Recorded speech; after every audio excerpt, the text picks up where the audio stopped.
নমস্কার বন্ধুরা, কেমন আছেন আপনারা সবাই? আশা করি আপনারা সব ভালো সুস্থ আছেন। এটা আমাদের তৃতীয় দিন গোয়াতে।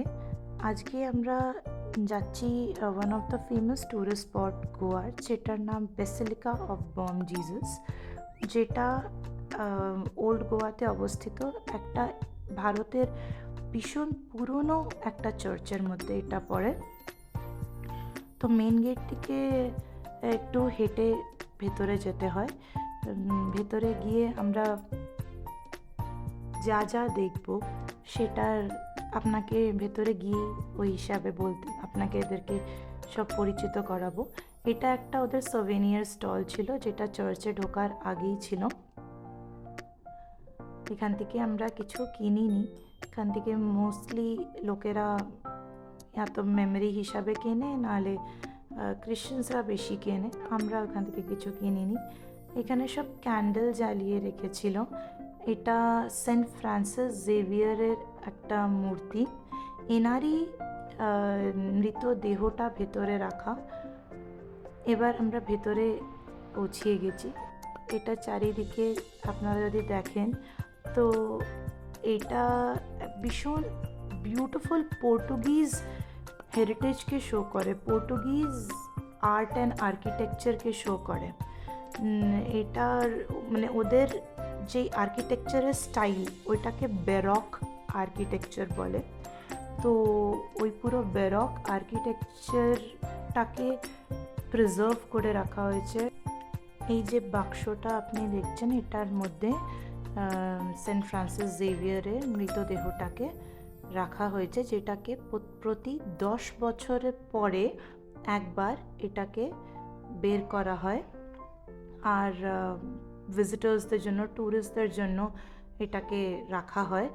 আর ওই টাইমটা একটা বিশাল বড় একটা রিলিজিয়াস ইভেন্ট হয়, যেটার মধ্যে অনেক বড় বড় চার্চেস থেকে সব ফাদার্সরা অংশগ্রহণ করে।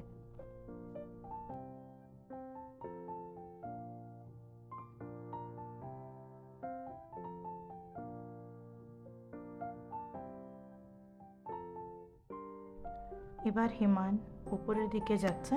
আমরা সবাই উপরের দিকে যাচ্ছি। উপরে মিউজিয়াম হচ্ছে। আর এই ব্যারক আর্কিটেকচারের, পর্তুগিজ আর্কিটেকচারের আরেকটা স্পেশালিটি হচ্ছে যে এটা পুরো উড কার্ভিংস, পুরো কাঠের ওপরে কার্যকরীটা করা আছে। আর তাছাড়া যেটা ফ্লোরটা, সেটা মার্বেলের ওপরে প্রেশিয়াস স্টোনস, দামি দামি জেম স্টোনসগুলোকে এমবেড করে ঢেলে ওটা ফ্লোরিংটা হয়েছে। তো আর আলতার্সগুলো, মানে যেটার ওপরে ঠাকুরকে রাখা হয়, কি ক্রিশ্চিয়ানসরা ক্যান্ডেলস জ্বালায়, ওটার পরে ক্যান্ডেল স্ট্যান্ডস থাকে ক্যান্ডেল জ্বালানোর জন্য, তো ওটাকে আলতার্স বলে। ওই আলতার্সগুলো খুব উঁচু উঁচু হচ্ছে আর খুব বিউটিফুল দেখতে, ভীষণই সুন্দর। ওই কার্ভিংগুলো তো কাছের থেকে আমি দেখেছি, খুব কাছের থেকে আপনাদেরকে দেখাতে পারিনি, কেন কি রেলিং লাগা ছিল, তো আমরা খুব কাছে যেতে পারছিলাম না। তাও যতটা সম্ভব তুলে ধরার চেষ্টা করেছি আমি।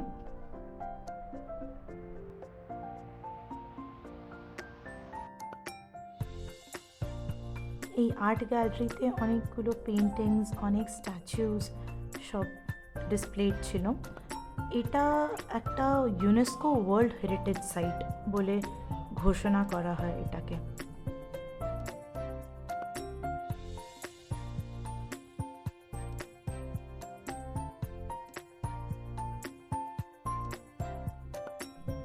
ভারতে যখন পর্তুগিজরা রুল করতো, ওদের মেইন সেন্টার গোয়াই ছিল। তো ওই জন্য পর্তুগিজ আর্কিটেকচারের অনেক কিছু এখানে দেখতে পাওয়া যায়। আমি আকাশকে ওদেরই পুরো আর্কিটেকচারটা দেখাচ্ছিলাম যে কত সুন্দর দেখতে। এটা একটা ক্লক টাওয়ারের মতন ছিল, একটা বড় ঘন্টা ছিল এখানে। তো ওইটাই আমি আকাশকে দেখাচ্ছিলাম। এটা একটা ঝাঁকি মতন হচ্ছে, যেটা যিশু ক্রাইস্টের জন্মর একটা সেকশনকে দেখিয়েছে। ভীষণ সুন্দর এই ঝাঁকিটা ছিল।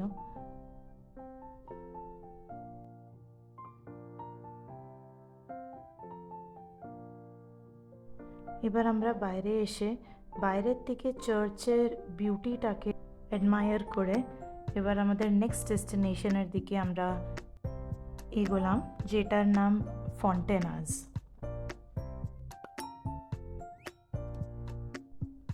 আমাদের নিজেদের গাড়ি করে যাওয়ার এটা একটা ভীষণ সুবিধা হয়েছিল যে আমরা প্রত্যেকটা জায়গা, যে কটা জায়গা আমরা ঘুরেছি প্রত্যেকটা জায়গা আমরা নিজেদের মতন করে নিজেদের সময় নিয়ে আমরা ওটাকে উপভোগ করতে পেরেছি।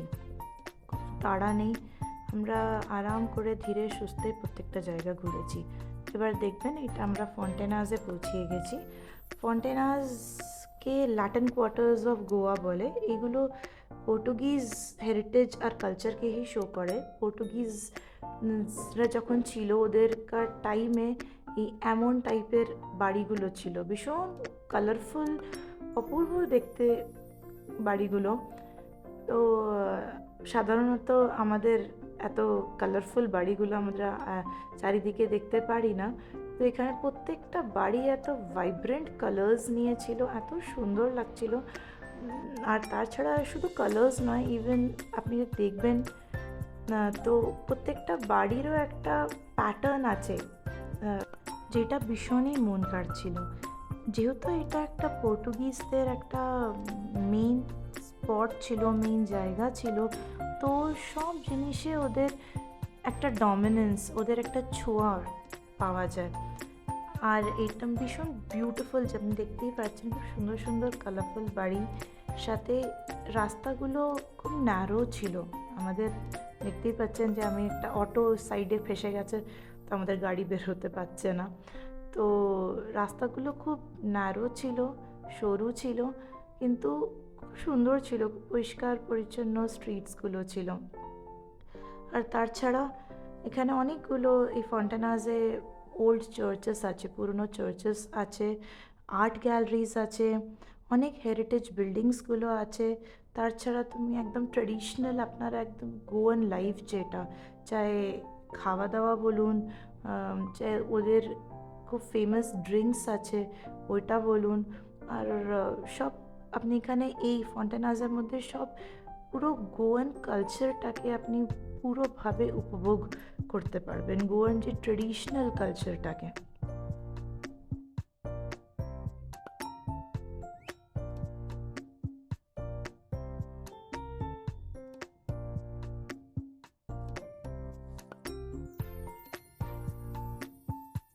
এবার আমরা পৌঁছে গেছি আমাদের থার্ড ডেস্টিনেশনে, যেটার জন্য হিমান ভীষণ অধীর আগ্রহে সকাল থেকে ওয়েট করছিল, যেটা হচ্ছে বিচ।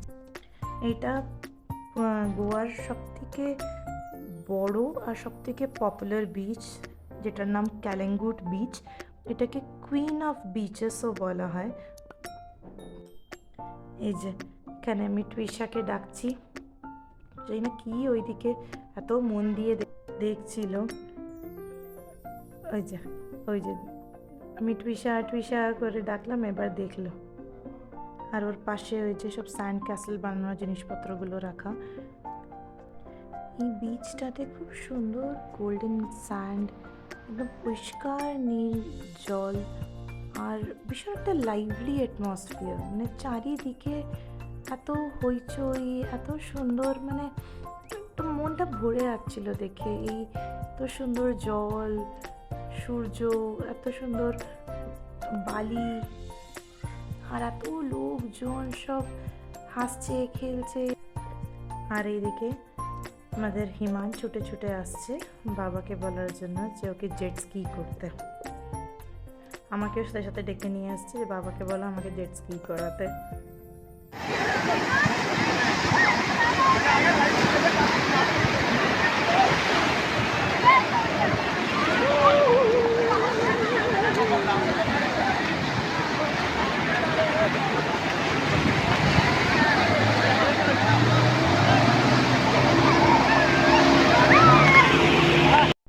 আপনারা শুনলেনই এই ঢেউর আওয়াজ।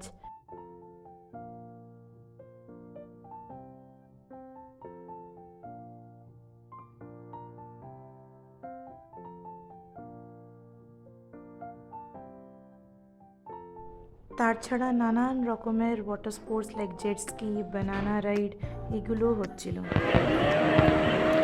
এই দেখুন তৃষা এখন বালিগুলোকে এনজয় করছে, আবার মুখ চেয়ে দেখছে আমি কি বলছি। এইসব ওর দাদার স্যান্ড ক্যাসেল বানানোর সব জিনিসপত্র দিয়ে আর বালি দিয়ে খেলছে, বালির টেক্সচারটাকেও ফিল করার চেষ্টা করছে। এটা নতুন জিনিস একটা ওর জন্য, তো ভীষণ এনজয় করছে বালিটাকে।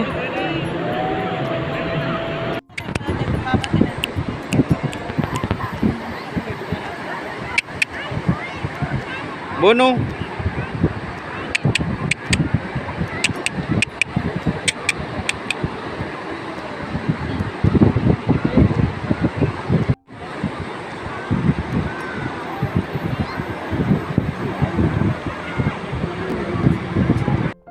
এটা আমাদের যেখানে স্টে করেছিলাম আমরা, অ্যাপার্টমেন্টটা এখানে নিয়েছিলাম, ওইখানেই ক্যাম্পাসের ভেতরে এই খুব সুন্দর এই সুইমিং পুলটা ছিল। এই ক্লিপিংটা যা আপনারা দেখছেন এটা টিটোজ লেনের হচ্ছে। টিটোজ লেনটা পুরো গোয়ার নাইট লাইফটাকে রিপ্রেজেন্ট করে। পুরো রাত এখানে সব পার্টিজ, এমন সব অ্যাক্টস, এগুলো সব চলতে থাকে। এই স্ট্রিটটাতে শুধু খাওয়া দাওয়া, প্রচুর ক্লাবস আর অনেক ছোটো মোটো কেনাকাটির স্ট্রিট সাইড শপিংয়েরও জিনিসপত্র ছিল। আর প্রচুর প্রচুর ক্লাবস, তার মধ্যে সবথেকে বড় ক্লাব যেটা, সেটার নাম টিটোজ ক্লাব। তো ওই টিটোজ ক্লাবের নামেই এই স্ট্রিটটার নাম টিটোজ লেন। এটা ওখানকার one of the major shopping hub yeah night life enjoy করা জন্য এই স্ট্রিটটা হচ্ছে। পুরোটাই আমরা হেঁটেই ঘুরেছিলাম, কেন কি স্ট্রিটটা খুব ন্যারো আর প্রচুর প্রচুর জিনিস এখানে চারিদিকে, রোডের দুই পাশেই এতগুলো জিনিস ছিল যে আমাদের নিজের কার পার্ক করার জায়গা ছিল না। 2 হুইলার তাও পার্ক করতে পারবে, কিন্তু 4 হুইলারের তো একদমই জায়গা ছিল না। তোমরা পুরোটাই হেঁটে হেঁটে ঘুরে ওটাকে উপভোগ করেছি। আপনাদের যদি আমার এই গোয়ার ব্লগটা ভালো লেগে থাকে তো একটা লাইক করে সাবস্ক্রাইব করে দেবেন।